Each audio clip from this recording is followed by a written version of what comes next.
Hello and welcome to the Bat Cave. I'm your host, BlindBat8719. On today's video, I'm going to be going over my Grakmaw Skyclave Ravager Mutate deck. But before I do, I just want to make a quick ask of you guys.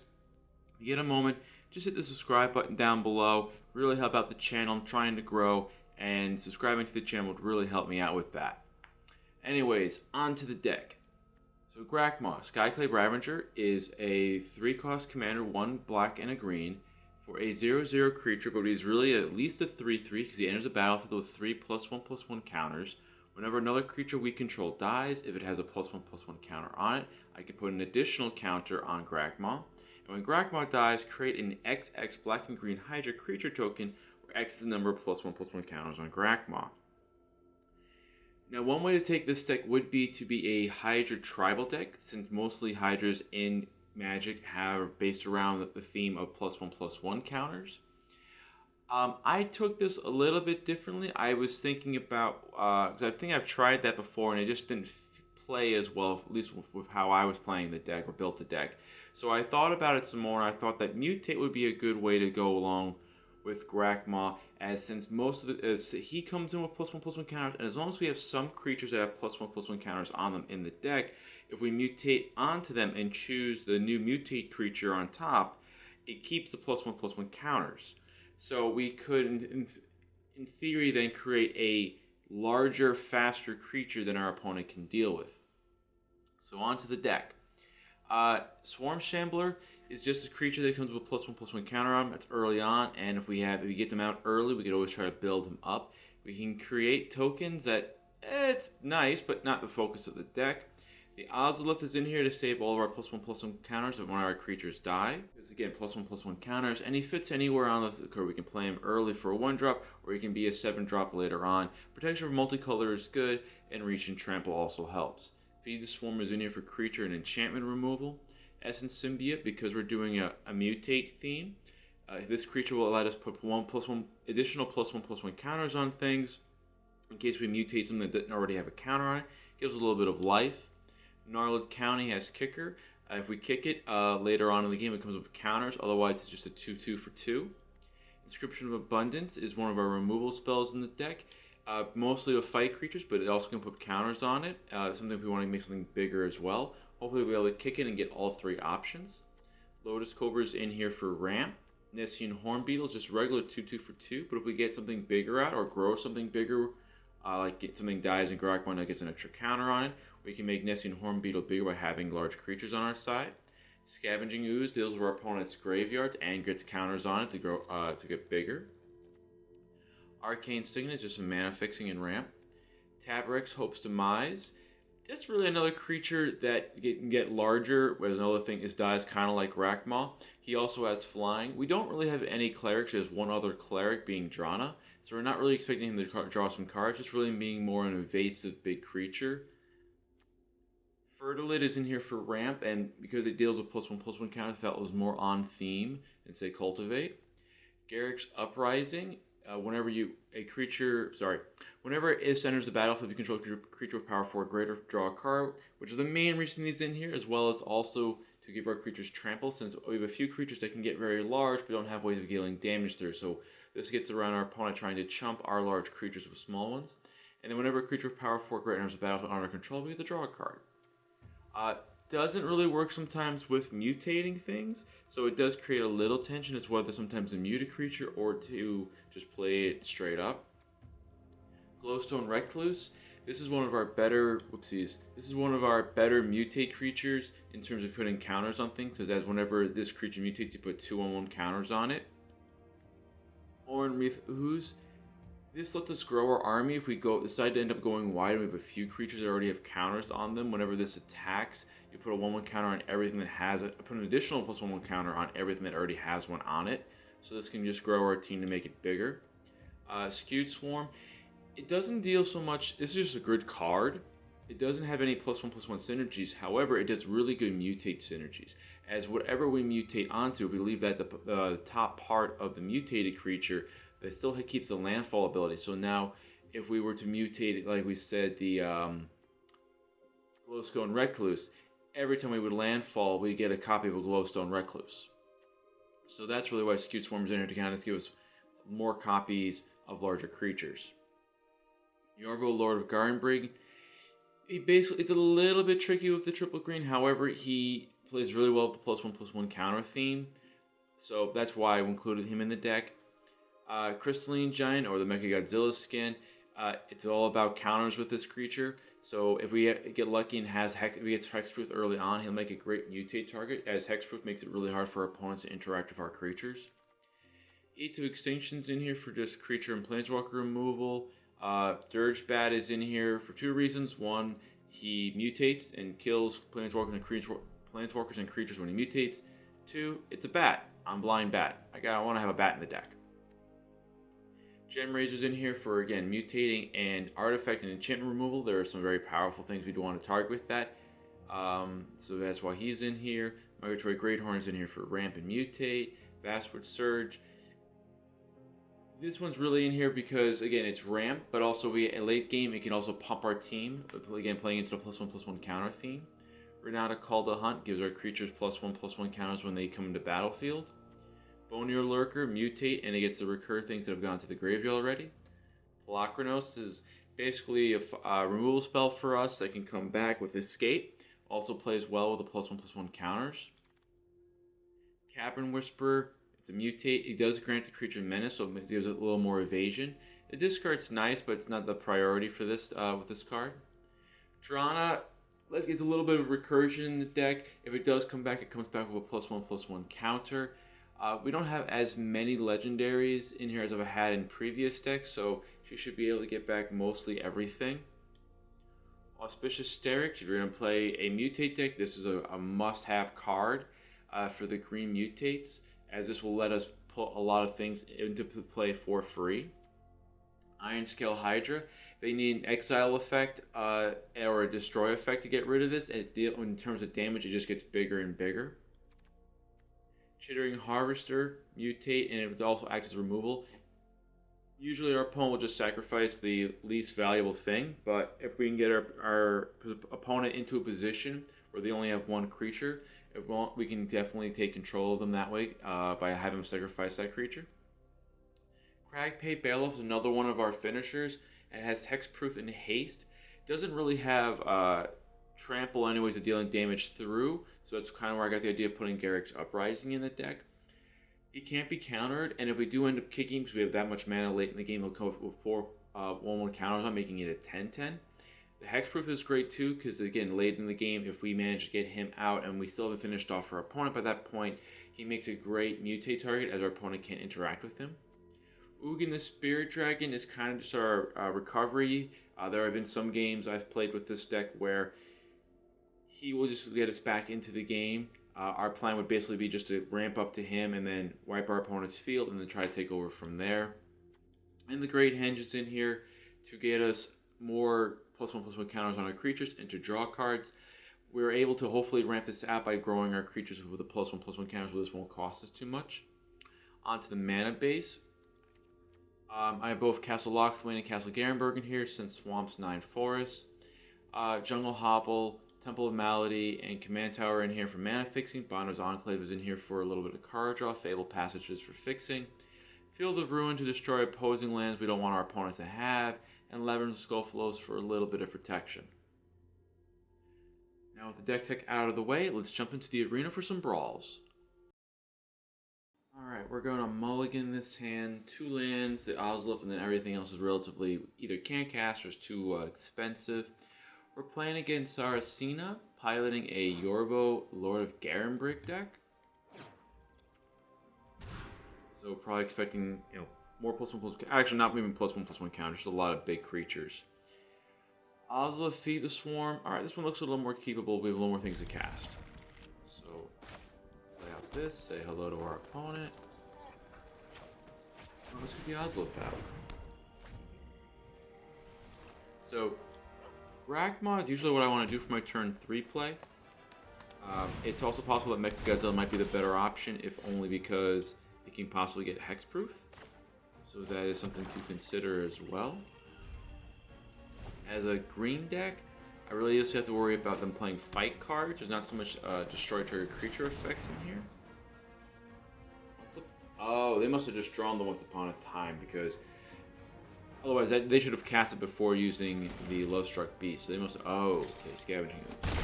Don't have too much to worry about with the graveyard right now. Fabled Passage, maybe. Alright, so there's our 4th land drop, so that's good. I feel like they can't... We play out Grakmaw now. We could play out the Recluse and just get him to be really big and a lot of counters, and then we have an Auspicious Starrix that can take over as well. So I'm going to start with Grakmaw. Mutate, we know that we have Fabled Passage, we're going to mutate the Recluse onto Grakmaw to give him more counters.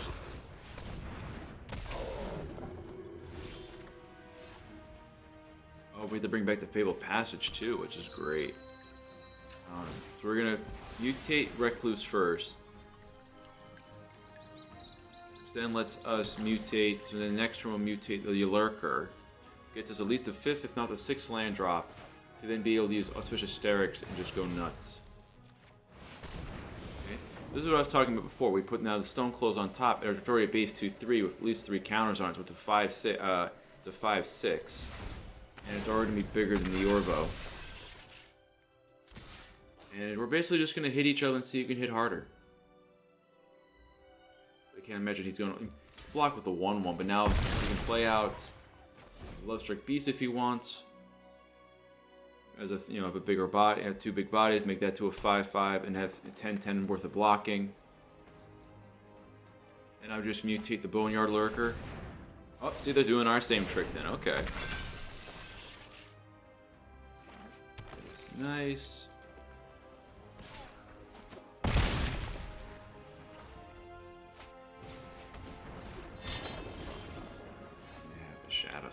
Okay. Alright, so we are going to now mutate. Do I mutate? I think I'll mutate the Boneyard Lurker. This way, then, if next turn I don't get my 6 land drop for the Auspicious Starrix, I'll have 5 mana to be able to use Feed the Swarm, the over, and pass another 3-drop.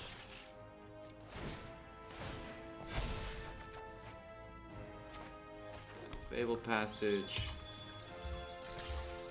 for 11.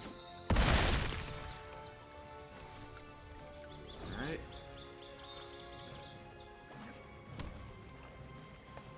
So now we'll take, we at least take 4 from here that are going to equip, that's fine. Okay, so we'll just double check that is a sorcery pass to attackers. For 8, that brings me down to 11.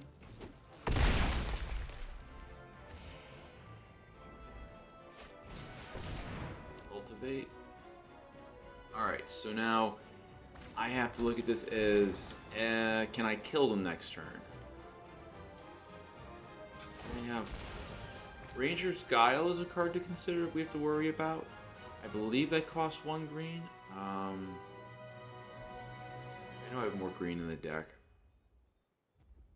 So let's go with the Forest. Alright, Scute Swarm.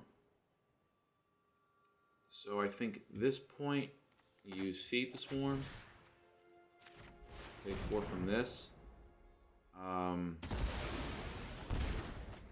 You do need to play out the Mecha Godzilla here, because if they do happen to play out a Questing Beast and equip, that would kill us, so we do need a little bit of defense.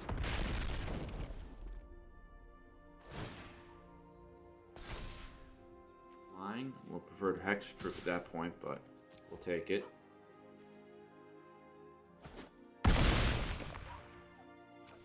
He said nice, which has me worried that maybe he has a Gemrazer or something hopefully with Reach. Nice, because one of those ambiguous, it can be ambiguous emote where you're not entirely sure why he's saying nice and depending on the circumstances.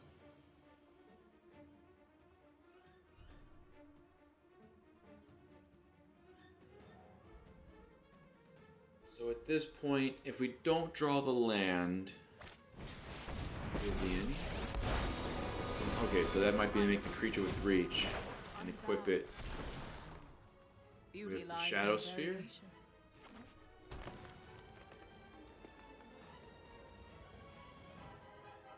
We equip the Shadow Sphere for life. I'm going Scavenging Ooze. We don't have any creatures.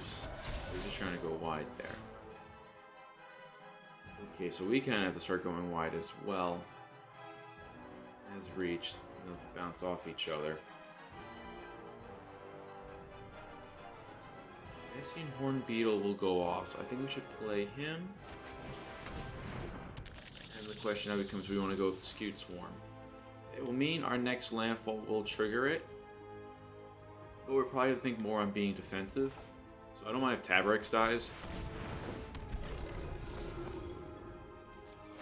Combat. Oh.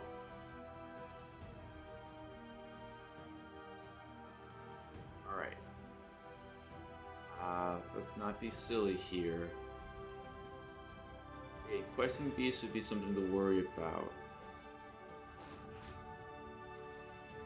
I think going after Vivian will work, at least that'll deal with one of the creatures. Don't want to... I'm going to keep... The Shadow Sphere will gain them some life. Well, more likely it's going to be a trample, but I'd rather hold back a little bit with that.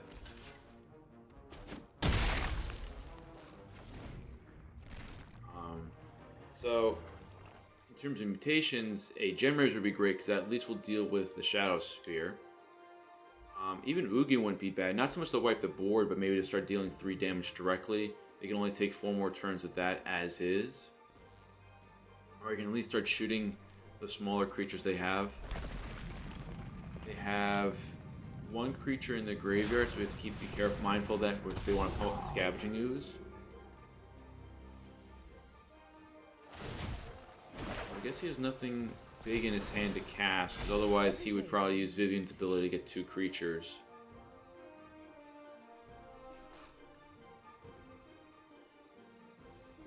So, Garrick should be good right about now. Garrick's Uprising, that at least draw us a card and give our creatures trample. Also, I forgot to say this during the deck tech, but the 2-drop with Kicker also gives creatures with +1/+1 counters trample. So that would also be a good benefit to have as well. Alrighty, we got the 6th land. So, I just like the idea of going really large. Actually, the Boneyard Lurker is the right one because it only already has 2 mutations, so that will mean this will get us 3 things for the price of 6 mana.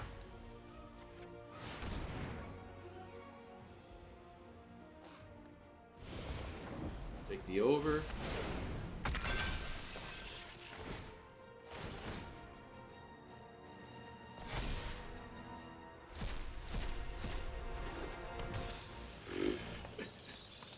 Oh, that's funny. I'll add green. Add green. So we can play out the Scute Swarm, I guess. Is there anything? I have 2/2.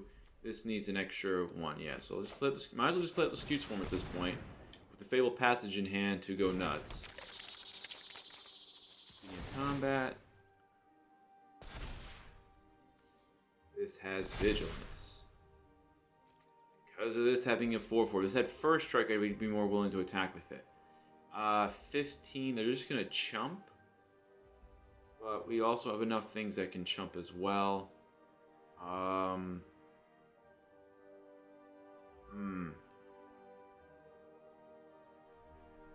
If I swing, he's just going to block with the Swarm Shambler. Most likely. I doubt he'll... I mean, even if he does take the hit with the Shadow Sphere, I think the Mecha is just better on our side.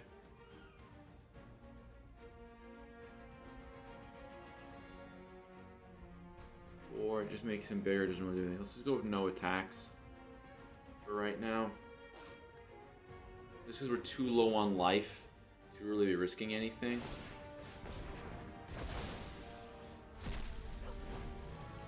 So at this point, again, we're looking for maybe for an Ugin to start dealing damage. We're looking for the 2-drop that gives our creatures trample. Uh-oh, okay.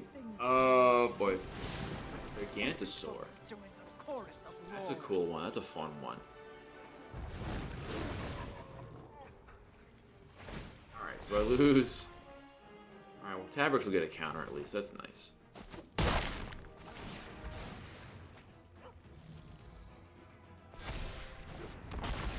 We have a 10 to worry about. If we draw the Mutate Bat would be good. I deal with the 10-10 then, and just start swinging.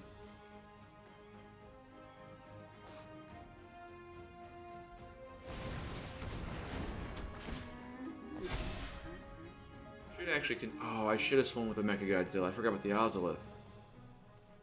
Alright, so that will definitely be something to... Alright, so the Swarm doesn't do as... The Lopez doesn't do as much right now. The Swarm is okay. Alright, so let's put that on him right now. Everything else has reach. So we get First Strike, we get Trample. That's a good one. Alright. So let's go to kill Vivian. Let's see if they recognize that that's a trick on my part. So let her die. Alright, so now we just gotta survive the combat. That's it.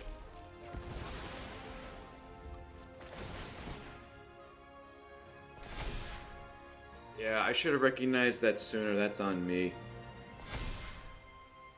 And I might as well just play out the Fabled Passage because they know I have it. What's the point? I mean, the landfall, not really going to matter right now. We won't crack this. There's no point for that.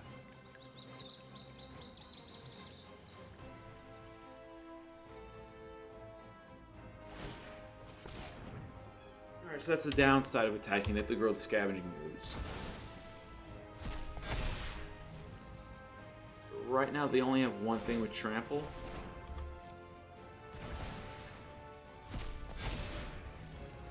And I don't see them using Vivian's -2 again. I could be wrong on that part. But I think the play for them is they're probably going to equip Gigantosaur or Leoric with the Shadow Spear. I probably do have to worry about, I believe there's the Garrick's Return of the Wild Speaker. That will give things +3/+3 in Trample, so I think that is a card I'm going to have to worry about right now. So I'm definitely going to block lives if my life depends on it. That doesn't look good for me because they didn't take the time to equip. Past the blockers. Block there.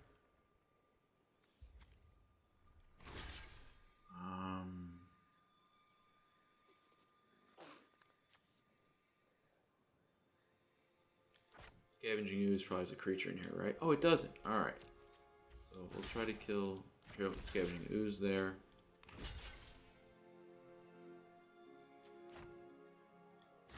This Swarm Chandler trade off. Lotus Cobra goes there.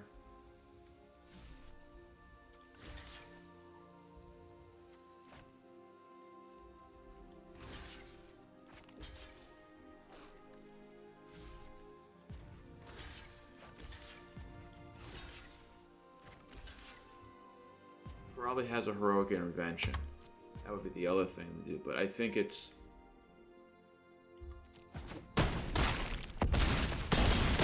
enough count, right? Okay.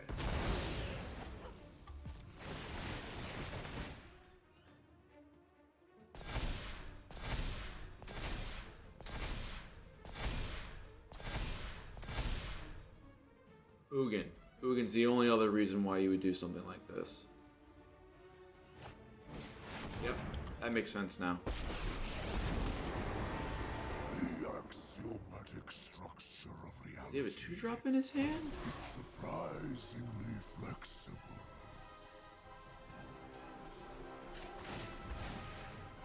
I might still get him actually. Oh no, it's exile. I think this is when it dies, right?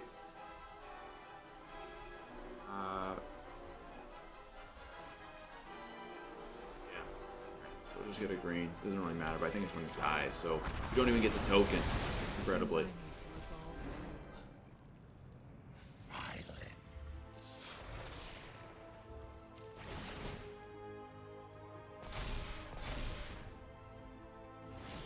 I like it. The Ozlop's actually flying too. That's funny. Alright, so let's just draw a card first.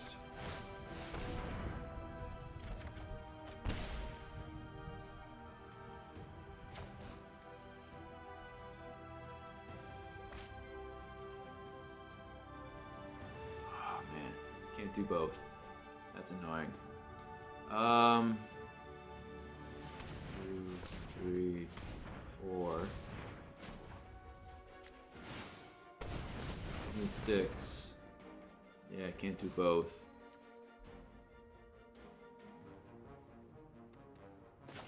Let's go with Grakmaw then. Move to combat. All those counters on him. Take the action. Alright, what do they got now, opponent? Watch it be Death Touch fight. Beanstalk Giant. Alright, I still have you beat by a turn. Oh, frig, I forgot Ugin. Oh, okay. Good game. Dang. I'm going to mulligan this hand. While we have the Ozloph on 1, we have nothing for a while. I mean, Grakmaw is on 3. Actually, when we think about it, Grakmaw on 3. Against Haktos the Unscarred.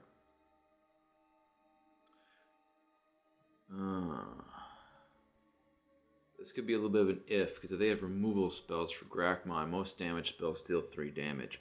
We're playing against Ibhuk, piloting in Haktos the Unscarred deck. Give me a red-white aggressive deck.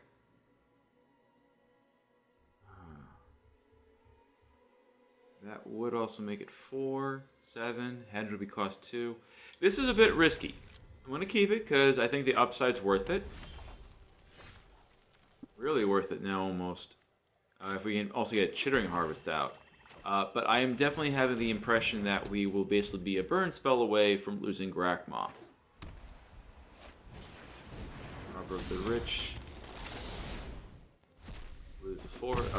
Swamp, it looks like. Hydra, nothing on 2. 3, we play Grakmaw, hope he survives.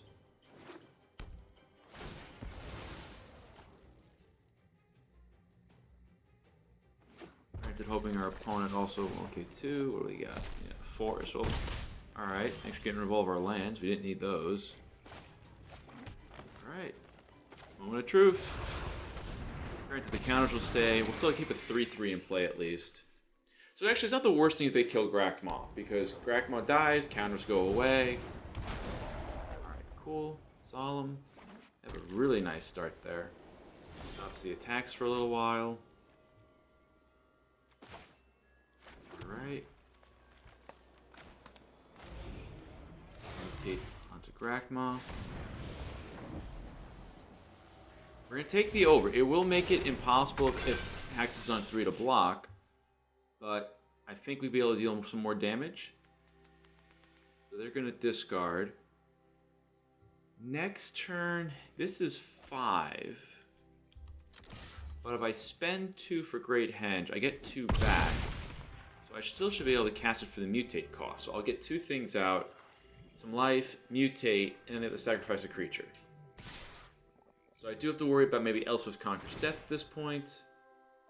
They get a Garen Rig. Okay, so that's something that's not necessarily nice for us. Brash Taunter. That's why they kept him back. Okay. So I think our play still works here. So let's use, because right, that leaves us with 5. We can still use Chittering Harvest. Alright. Let's mutate. Take the over. So they probably have to sacrifice the Robber. If they sacrifice Solemn, we can swing in with Brash without the Brash Taunter blocking us.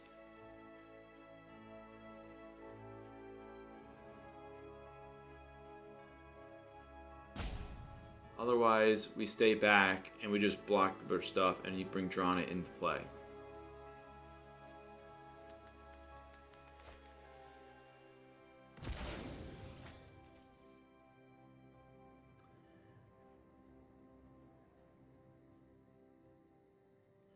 I think I can, wait. With this, with damage, can't I assign all damage to Solemn with the Menace? Let's go to full mode. All attacks. Look, we're going to experiment for science here. But the benefit at least is that we'll get rid of the Solemn. Be damaged from order to the rest of the life. There we go, yeah. So I can actually assign 7 damage to Solemn and nothing to the Brash Taunter. Now I was able to do this because I was in full control mode.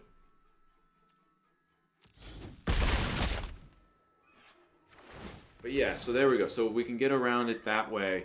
We don't take any damage from the Brash Taunter.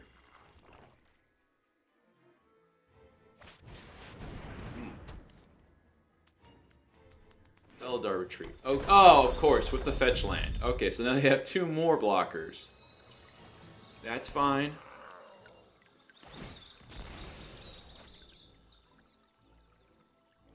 I think I'm going to lead off with the Ironscale Hydra. Nah, Drana's probably better. I'm worried about Drana getting... Since Drana's the better card, I'm worried about them having a removal spell for her. But actually, we should be in good shape. Fertilid. Okay. We don't have double black, so we can't cast Drana. So let's lead off with Fertilid. I believe... Go up with Fertilid. This way then we'll draw a card at least. Get another counter on him. Alright, well there we go.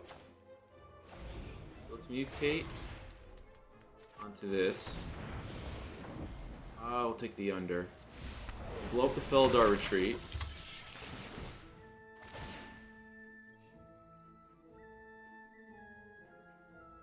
We have to sacrifice a creature. So that'll be one of the 2/2s, and we'll just do the same trick that we did last time. Got the Jungle Hollow to gain some life.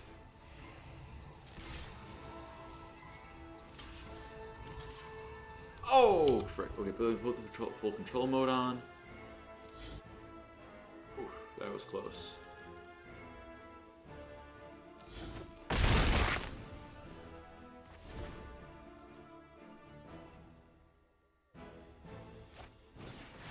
Morak. Alright, that's a fun one.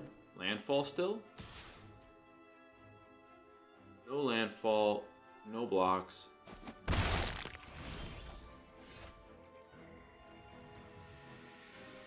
He can't block regardless then.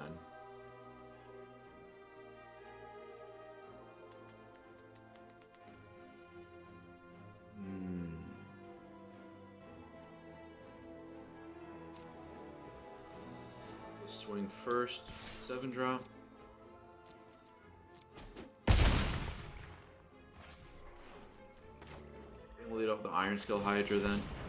I think it's one of the better defenses we have against our opponent. Malady. Yeah, we're going to keep that on top. I'll play out a Gnarlid Colony. Don't need to kick it. So all these creatures now have trample as well.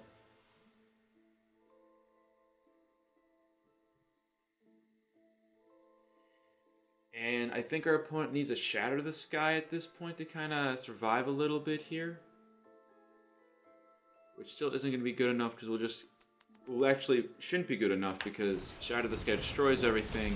We keep our token in play with 3 counters on it. We'll take the 2 hits, no block.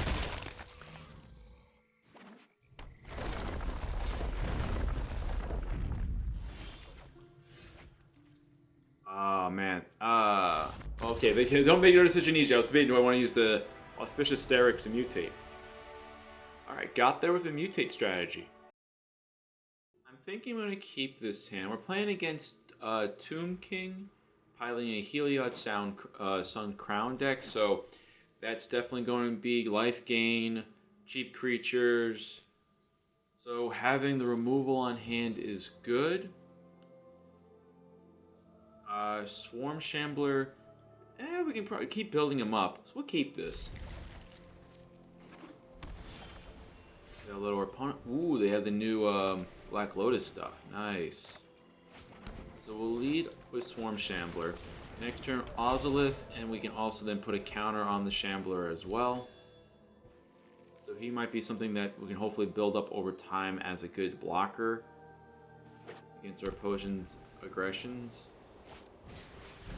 Passion Orator, that's a good one for them. Let's lead off with the Command Tower just because that'll get our fixing better. Well, they don't have Heliod out, so I was torn about the Impassioned Orator killing that now. We may kill it next turn. I think it's better to do Ozolith with the Swarm Shambler being built up.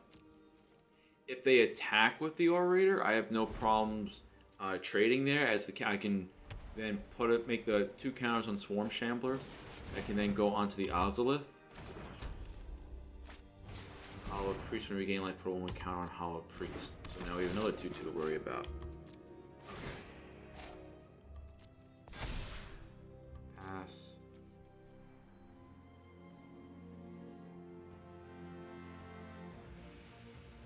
Counter on the Shambler.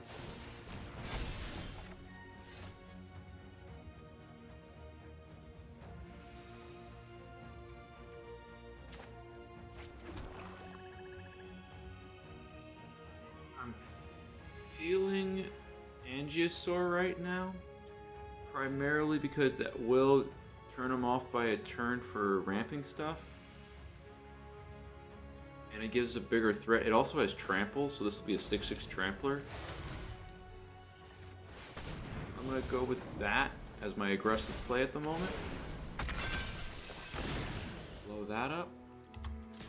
So we'll deny him some ramp, we'll hit him a little bit hard. It's, you know, we gotta hit hard because they're gonna have a lot of incremental life gain. So next turn with Heliod's out. So I can see them playing something that will give Heliod whatchamacallit, will turn Heliod on, or at least 2 things. So these are both relatively cheap, so I don't mind using Feed the Swarm on them so they can get a little bit bigger. I'm going to swing in here for another 6, and my plan is that they'll play out 1 or 2 either 2 small things or a large thing, turn Heliod on, and then we'll use E to Extinction on Heliod. Or maybe I'm better off using Scute Swarm now on the Impassioned Orator.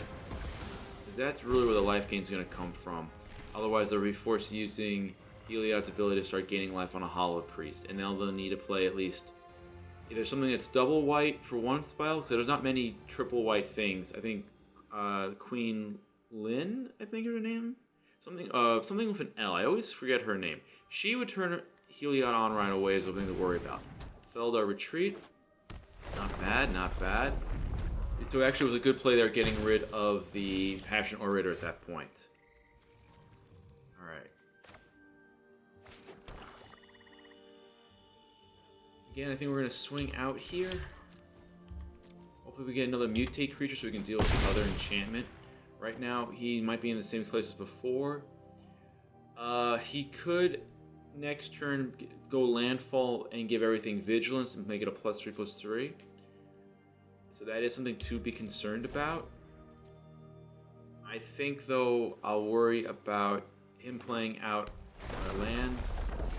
We're going with the cats. Okay, so that's good for us. Solemn Simulacrum. Now they'll probably do the +1/+1 counter, I would think.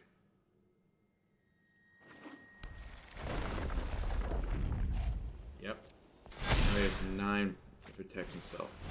Hushbringer. Okay. Alright, that doesn't help me much either. Okay. Alright, so we might have to be a little more defensive at the moment.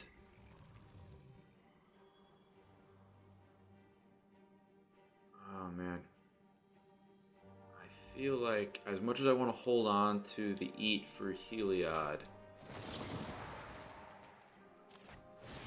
I get rid of at least one thing right now. It makes my defenses a little bit easier. Let's put that into the grave because we do not need another land at this point.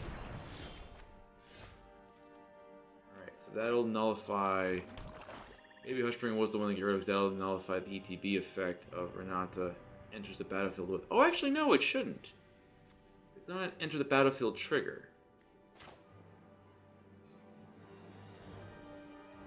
Alright, 1, 2, 3, 4, 5, 6. Fine, alright. Just a 3-3. No attacks. We may end up having to sacrifice her at this point.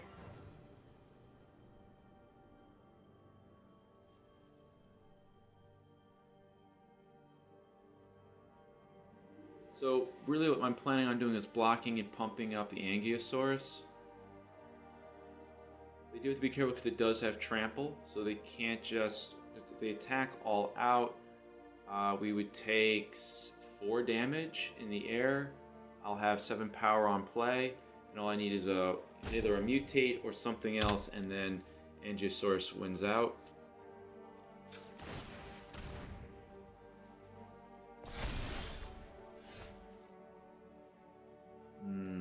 Now we have enough for the Cragplate Baloth. The only down would be a 7/7. The only downside is they can chump it with a Hushbringer. We lose Renata.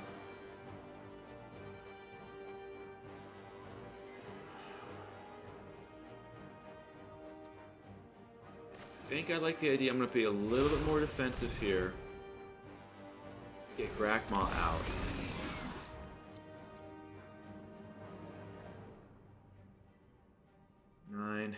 Angiosaur dies. I think one more turn. Nothing. If I had like a trample counter on him, I wouldn't mind as much because that would go to the Ozolith, and then I can attack again. What I plan on doing then is, depending on what we draw next turn, obviously a mutate thing would be a much better option for us.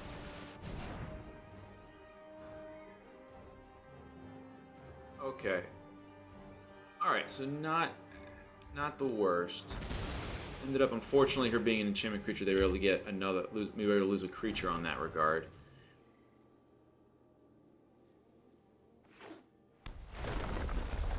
No. Oh!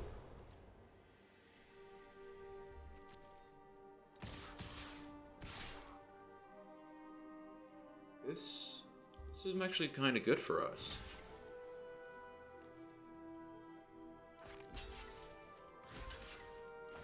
They'll lose 2. He's gonna give them life. He's gonna give everything lifelink, so they'll be bigger to deal with. But we'll have a 4/4 in play. I think this still works. So we'll have a 4/4 left over in play. Angiosaurus will be an 8/8, and if we end up actually mutating, depending on if we get the skittering one, the one that lets them to sacrifice the thing, that should actually win us the game. Because we'd be able to destroy the Solemn Simulacrum with Gemrazer's ability. And then they'd have to sacrifice the Hushbringer.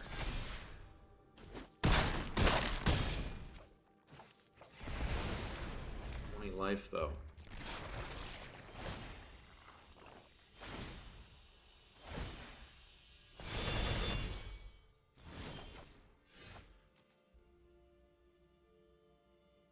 Dying triggers don't happen. Forgot about that with the Hushbringer.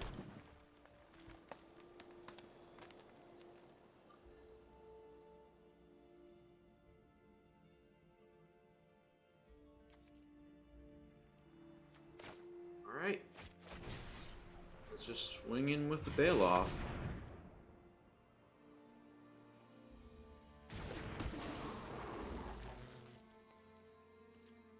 I think a fetch land's the thing we have to worry about most here at the moment.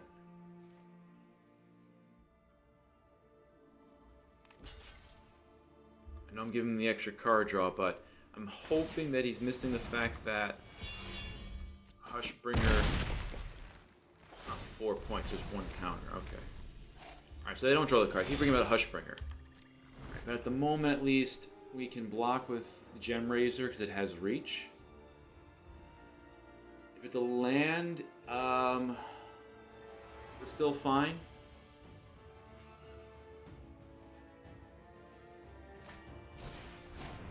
Shadow Sphere. Okay, that gets a little more tricky now, math-wise. That puts him up to 8, though.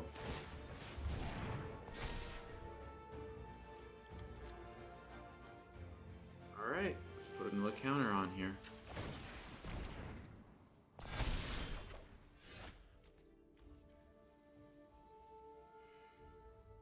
Alright, Abundance Kicked puts 2 counters on target creature. Counters. I'll make him an 8/8. Can't be any tricks here.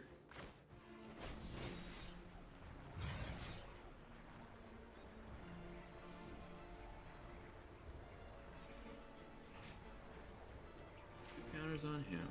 I'm gonna gain the life. And let's have. Oof. Two fight? Yeah, sure, these two fight.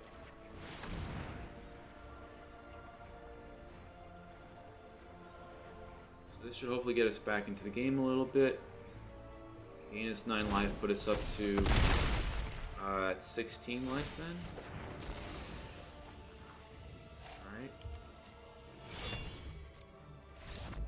Alright. Alrighty. Oof, able to navigate that one. Whew. Got there. Alright, and that is the video for today. Grakmaw was a lot of fun. This deck was a lot of fun to play. I think this is a great way if you want to build a Grakmaw deck. I think going the Mutate route is a great way to build him. So yeah, let me know what you think about the deck in the comments below. If you like today's video, please click the thumbs up icon down below. If you want to see more of what I've done and be notified of when I get upload new videos, please subscribe and hit the bell icon. As always, thank you for visiting the Batcave, and have a great day.